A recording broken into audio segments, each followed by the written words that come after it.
bah c'est bien, je suis toute seule, je vais vous apprendre tout ça, c'est bien. Je suis une femme hyper romantique, vraiment. Au bout de 6 mois de relation, j'ai eu la brillante idée de demander mon petit ami en mariage. Voilà. Lui, il a Paris, donc vous pouvez rire, pas de problème. Et en fait, l'idée, elle m'est pas venue comme ça. Ça m'est venu grâce à l'astrologie. Il y a des gens qui aiment l'astrologie ici ou pas du tout? Oui. Le 20 minutes, non, tous les matins, tu lis les 4 petites phrases qui sont là en mode pour mettre du piment dans ta vie, c'est cool. Alors en fait, je suis plusieurs pages d'Instagram, enfin plusieurs pages d'astrologie sur Instagram. Et il y a une astrologue hyper connue qui donne en fait les dates clés de l'année. Voilà, c'est très important et je note ça dans mon agenda. Donc cette année, il y avait le 8 mars et le 27 avril. Et elle a dit, vous profitez de ces dates pour déclarer votre flamme à votre âme sœur, pour vous marier, pour, je sais pas, faire des vœux, planter une graine, faites ce que vous voulez, mais faites quelque chose. Voilà, il y a des bonnes énergies, donc nickel, profitez-en. Je fais, bah super Célène. Célène, c'est moi. Célène, t'as 30 ans. Alors, t'es d'origine turque, donc t'es déjà une vieille fille, t'es pas mariée. Bon, je me suis dit, c'est pas grave, au pire, qu'est-ce qui se passe? Au pire, je me sépare, c'est une demande. N'est-ce pas? On fait une demande, mais c'est chaud quand même de partir juste parce qu'il a dit non. Enfin, bref, moi je me suis dit, c'est pas grave, je fais les choses bien. Je vais acheter une alliance et je vais faire la demande en mariage. C'est pas Pokémon. Et donc, je vais sur les Champs-Élysées, il y a une bijouterie hyper connue, machin. Donc, j'essaie de rentrer, mais il y a 2 vigiles. Ils arrivent, ils disent je regarde mon compte d'épargne là sur l'application, 800 euros. C'est tout ce que j'ai pu économiser en 10 ans. Bon, on va parler de ça. Il a dit ah bah très bien, on a une alliance qui coûte 800 euros et c'est le minimum chez eux. C'est bien, c'est cool, 800 euros. Je vais claquer en fait 10 ans en 1 minute, tout va bien. Donc je me suis dit c'est quand même un coup de bol. Moi je crois en l'univers. Si vraiment il met des obstacles, je me dis c'est pas le moment, c'est pas grave. Mais là, tout roule, ouais, une alliance à 800 euros, parfait. Mais j'ai une carte bleue électron. Je sais pas si ça vous parle. Oui. Ça vous parle, voilà. J'ai 30 ans, je l'ai eu à 16 ans. Et en fait, ma situation financière, elle n'a pas évolué depuis. Et voilà. Donc, et là, je me dis, mais mince alors, c'est plafonné à 500 euros. Et c'est sous le contrôle de mes parents en plus. Enfin, non, ils voient encore mes dépenses, quoi, n'importe quoi. Et je me dis, bon, je vais tenter ma chance. Si le paiement passe, c'est que l'univers a envie que je me marie. D'accord? Bon, très bien, je donne ma carte, je tape le code et j'attends. 1 seconde, 2 secondes, 3 secondes, 4 secondes. Le vendeur me sourit. 5 secondes, et là je me dis, je suis dans la merde, 7 secondes. Et là j'entends le ticket qui sort. Je me dis, enfin, c'est bon, le paiement est passé, c'est parfait. Et là, il dit, bah, je vais vous faire un emballage, patientez quelques minutes. Quelques minutes, c'était 45 minutes. Je me suis dit, qu'est-ce qu'il a fait avec mon alliance que j'ai payée? Du coup, je suis propriétaire de cette alliance. Qu'est-ce que m'a foutu avec mon alliance? Et en fait, c'était un emballage scellé. L'alliance, elle fait ça, elle est ça. L'emballage, c'était ça. Il est arrivé avec un cul, quoi. Je n'ai pas compris. Il a mis ça dans un sac blanc. Il n'y a pas la marque dessus. En fait, c'est pour ne pas se faire raqueter dehors. En fait, vous sortez en fait d'une boutique qui est quand même assez chic, assez classe, et en fait, comme ça, on ne vous raquette pas. Très bien, donc je sors, je suis très contente de mon achat, mais je deviens un peu parano. J'ai quand même 800 euros dans les mains. Je vais prendre le métro.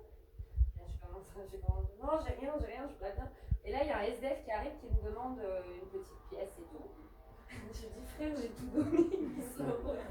J'avais même pas 1 euro sur moi, quoi. Je me dis, mais en fait, monsieur, je suis pauvre. J'ai osé dire à un SDF que j'étais pauvre, alors j'avais 800 euros dans les mains, quoi. Une grosse blague. Donc, je me prépare, je rentre chez moi, je me prépare pour demain. Je vais enfin faire ma demande en mariage. Donc, qu'est-ce que je fais? Je prends un papier, je commence à écrire une petite lettre, un poème, et à la fin, je pose la question, es-tu prêt pour cette aventure avec moi? C'est romantique, ça, quand même. On comprend. C'est clair, c'est clair. Et là, j'achète des pétales de rose. Vraiment, j'aurais été un mec, j'aurais un harem, je crois. Vraiment, genre, j'ai des idées et tout. Et donc, je prépare tout ça. C'est le lendemain matin. Je suis stressée, je sue, je transpire, je suis pas bien. Vraiment, je me dis, est-ce que je vais vraiment le faire. Et là, il me voit, en fait, je pars toute seule, je ne savais pas. Mais je commençais à parler en mode je le fais pas, je le fais. Ça va, Célène? Oui, ça va. T'as un truc à me dire? Non, oui, mais je me sens pas prête en fait. T'es enceinte? Non, je suis pas enceinte, mais non, arrête de dire des conneries, attends. Et là, je me dis, bon, je me prends 5 minutes, je respire dans les toilettes un peu, je reviens. Et là, je prépare tout. Voilà, dans le salon, les pétales de rose, le paquet de cadeaux et puis la petite lettre, on est bon. David, tu peux venir mon chéri? Et là il descend et tout. Et là il voit les pétales de rose, il est impressionné, il dit attends c'est pas mon anniversaire, je comprends pas, qu'est-ce qui se passe et tout. Je fais bah rien, vas-y, tiens lis ça, tu vois. Et là il lit, oh c'est mignon, c'est chou, on continue à lire et tout. Et il termine, il fait ah c'est cool ça. Je fais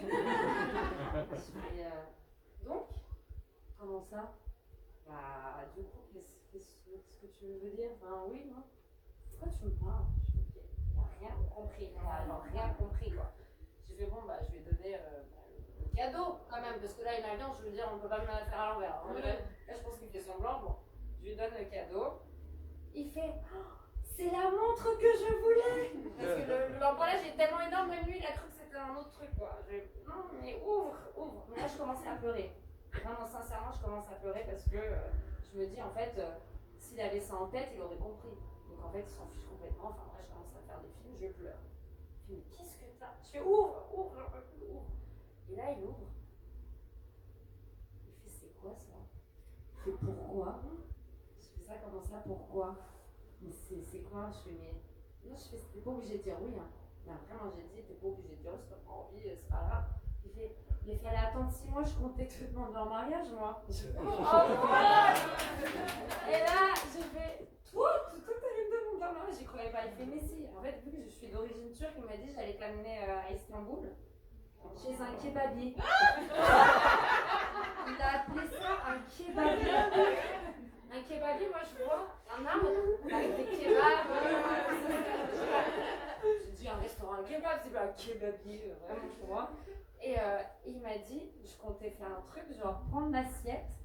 Et avec les frites, écrire Would you marry me? J'ai dit attends, je vais me dire frère, tu parles pas anglais, je parle pas anglais, on est en Turquie. Tu vas mettre des frites, Would you marry me? Je fais franchement, heureusement que c'est moi qui t'ai demandé un mariage parce que je t'aurais dit non. Hein.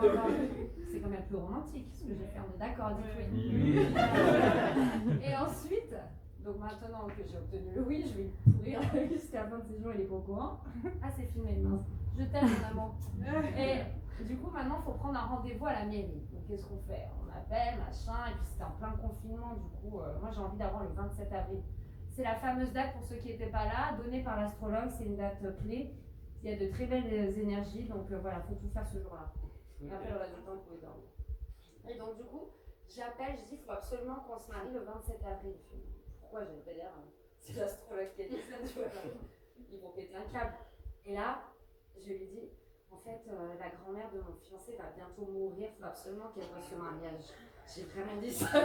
Je suis horrible en fait, mais fallait le 27. Et en fait, ça a fonctionné. Elle a dit, ok, je vais faire en sorte et tout. Et après, on s'est mariés le 27 avril. Ça sera un grossesse. Merci de m'avoir écouté, c'était top. Merci.